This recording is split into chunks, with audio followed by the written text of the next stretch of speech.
Good morning, and it's day 16 now of making AlpTwin great again. I think we spent now over half a month working on this motorcycle. So yesterday I was a bit of anticlimax with checking what's in the mail. Turns out it was a package for George. Let's go have a look if we have more luck today.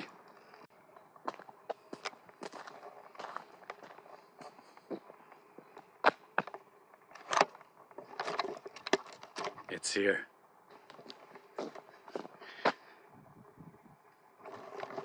It's really here.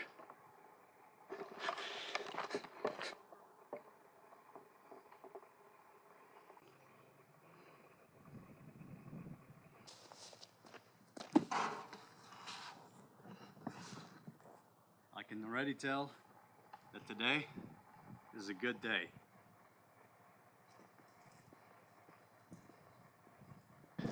It got here sooner than expected. I'm not ready for it yet, but I love it already nonetheless. I think this might be my new favorite thing. Let's see what kind of job the Italians did.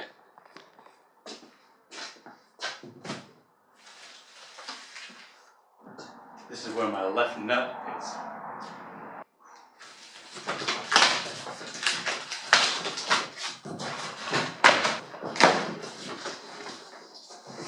Really hope that it's in good condition after transport. What's in the box?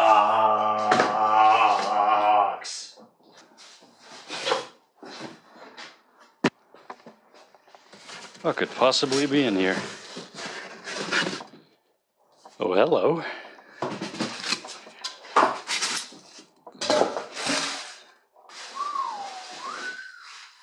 This is console panel.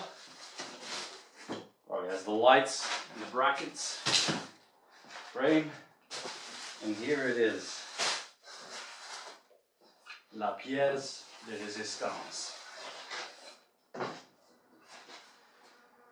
Hello, beautiful.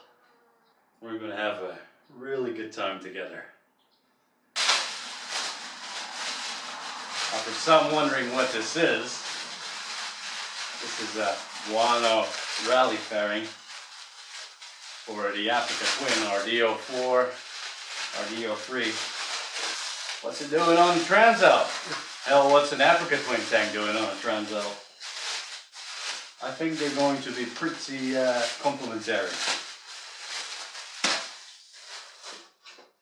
Instrument panel.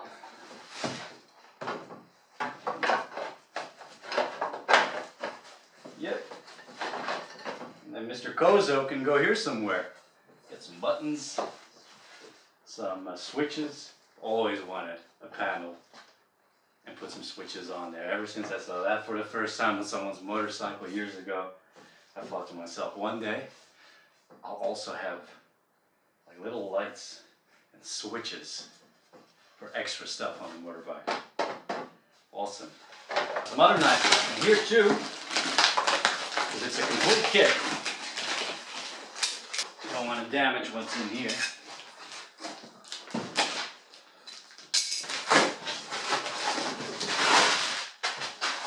Hello.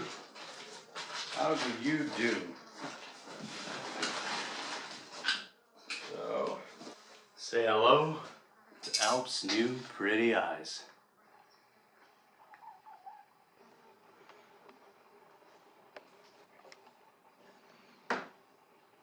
Now, as you know, the AfricaTwin tank mod was one of the main missions of the Making AlpTwin Great Again project. And that, of course, meant also putting on AfricaTwin fairings on the sides and the front.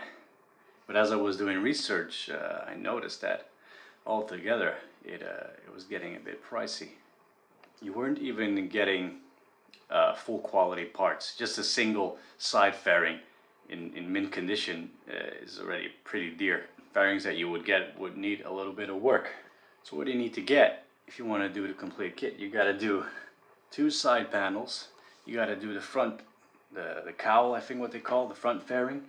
You got to do the windshield, and then there's also on the inside the AfricaTwin frame for the headlight, which was surprisingly pricey. And then there's a smaller frame for the headlight, and then there is the headlight itself. So altogether, that wasn't too far off price-wise from getting a rally fairing. Here we are. It's a beautiful thing. That's going to be something when it's done. So last time I was having a bit of trouble getting the bearings out of the wheels. Haven't done that ever successfully yet. So I haven't developed the knack for it yet, but I'm going to try a little trick that I saw just before I left last time online by using an anchor sleeve, or what they call a dynabolt, or masonry bolt. Anyway, one of those expanding bolts that you stick in concrete, and as you tighten them, they expand at the bottom, making them super stuck. So we're going to use one of these to pull out the bearing, see if that works. Let's have a look. It's tightening. I have to get the long one because the shorter ones don't expand enough. Oh, neither does this one. Shit. Let's see if some filler material helps to make it tighter. That's not good. Nah, need something better.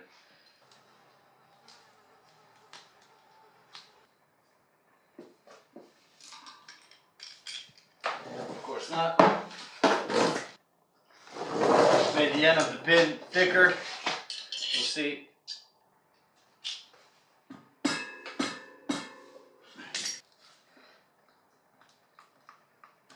It's nice and stuck.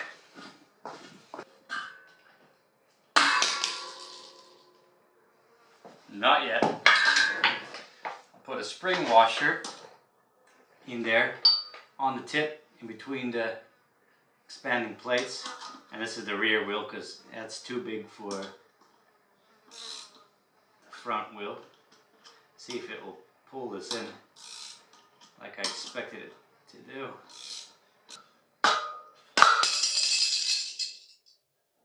Nah, right, it's not working.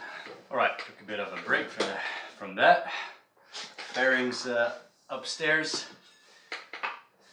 So my dear Boano is safe. As far as I can tell, I can't push in that pin, that spacer tube on the inside, to make it sit at an angle so I can put the screwdriver up against the bearing. Right, I noticed that for the rear wheel, I can push it aside. My tool might not be long enough. Don't know where Jorge left all the flatheads. Look what we have here again. Mr. Steel Rod from the swing arm episode.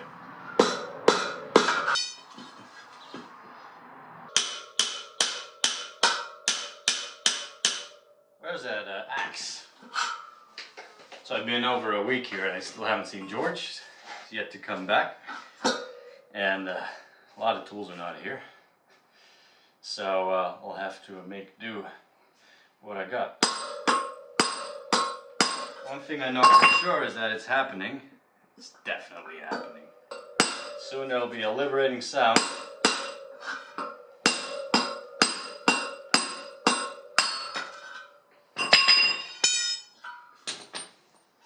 Behold, a bearing. And when did I put these in? Not sure. Albania? It's about 90,000 Ks ago. Now this should be the easy part, right? Well, that was a lot easier. Alright, so that inner tube, just like this one, does move. See, getting the hang of it. And this one really important thing is that you need to use the right tools.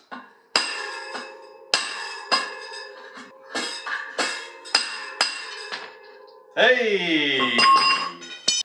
Bearings that have been in here since the Altai region in Russia, just before crossing into Mongolia. So remember, when you go adventure riding around the world, make sure to bring a solid steel rod and a big steel pipe. As heavy as you can find. Hallelujah. Pesky little things. And these were two different bearings, because these were the last ones in the shop. In the Russian shop. So one is like a cylinder bearing and the other one is a cone bearing. I would like to thank you all for your service. So I didn't order original Honda seals though this time. I should have, but I could not resist the cheaper price, which is a bit silly now, but so be it. So I'm still keeping these around just in case. I don't know if these are original, but I'll leave the rod on the floor because note to self, as far as I can tell, doing the wheel hub sprocket, the chain sprocket, super easy. I don't know if that's normal, but here we are. This thing's stuck though.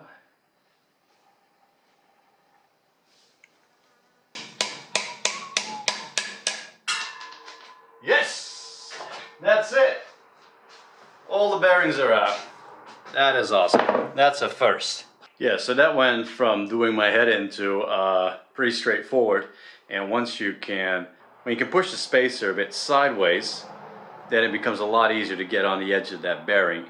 Once you got that going, got the hang of that, it becomes pretty straightforward. Sweet.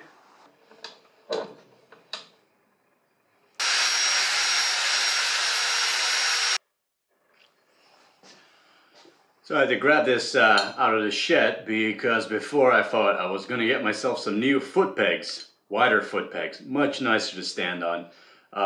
These can be a bit uncomfortable in some cases. Not the end of the world, but would be a nice improvement to have a nice wide base to put your feet on. But then I checked online. There's Chinese foot pegs available made out of Chinese steel, but they get a bit of a bad rep. Not that necessarily anything happened, but I do reckon these come under a lot of stress.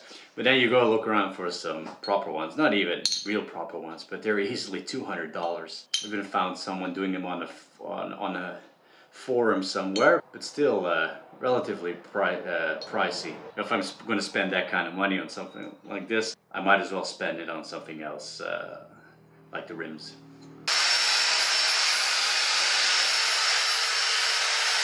But if anybody knows something about wide, affordable foot pegs, let me know in the comments.